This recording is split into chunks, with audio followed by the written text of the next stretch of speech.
Friends, இந்த பாருங்க, எங்கள் வீட்டில் தொட்டியில் வச்சுருக்கேன் பார்த்தீங்களா? செடியெல்லாம் பார்த்து ஒரு அண்ணன் சொன்னார், ஏன்க்கா தொட்டியில் வச்சுருக்கீங்க, எல்லாத்தையும் மண்ணில் தோண்டி வைக்க வேண்டியதானேன்னு சொல்லி.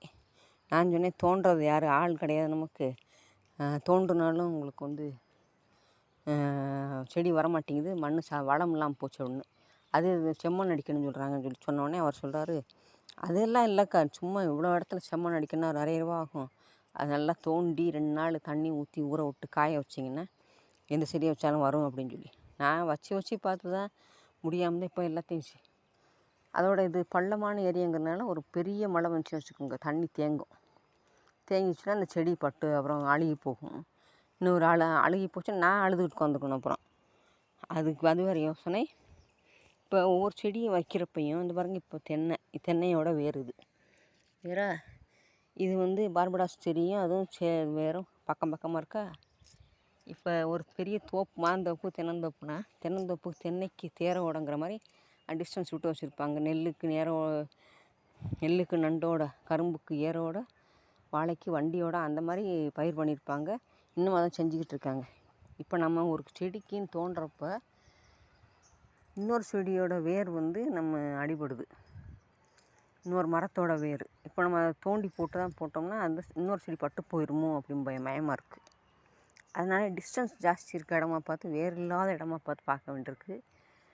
நான் நினைக்கிறேன், இந்த செடி வச்சு பார்படாஸ் செடி வச்சு 3 வருஷம் ஆகுது. இப்போ தான் இவ்வளோ பெரிய செடியே வந்திருக்கு.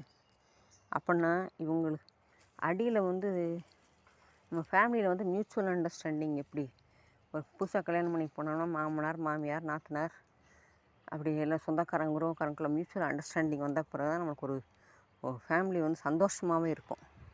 அந்த மாதிரி இவங்களும் தரைக்கடியில் போய் ஒருத்தரும் அக்கா தங்கச்சி, அண்ணன் தங்கச்சி அப்படி வேர்களுக்குள்ளே பேசி ஒரு மியூச்சுவல் அண்டர்ஸ்டாண்டிங் வந்த பிறகு தான், அதாவது இந்த அடாப்ட் ஆகி மண்ணுக்கு அடாப்ட் ஆகி பக்கத்தில் இருக்க செடிகளுக்கு அடாப்ட் ஆகி அப்புறம்தான் செட்டான பிறகு தான் அது தடைஞ்சி வருதுங்க, செடி மரங்களும்.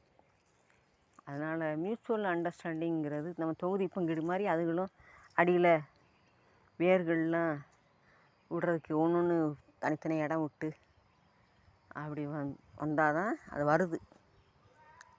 அதனால் மியூச்சுவல் அண்டர்ஸ்டாண்டிங்கிறது ஃபேமிலிக்கு மட்டும் இல்லை, செடிகளுக்கு மட்டும் இல்லை, எல்லா இடத்துலையும் இருந்தால் தான் ஒரு சூழ்நிலை சுமூகமாக இருக்கும். இது மந்தாரப்பூ, இது அத்தி, வாட்டர் ஆப்பிள்.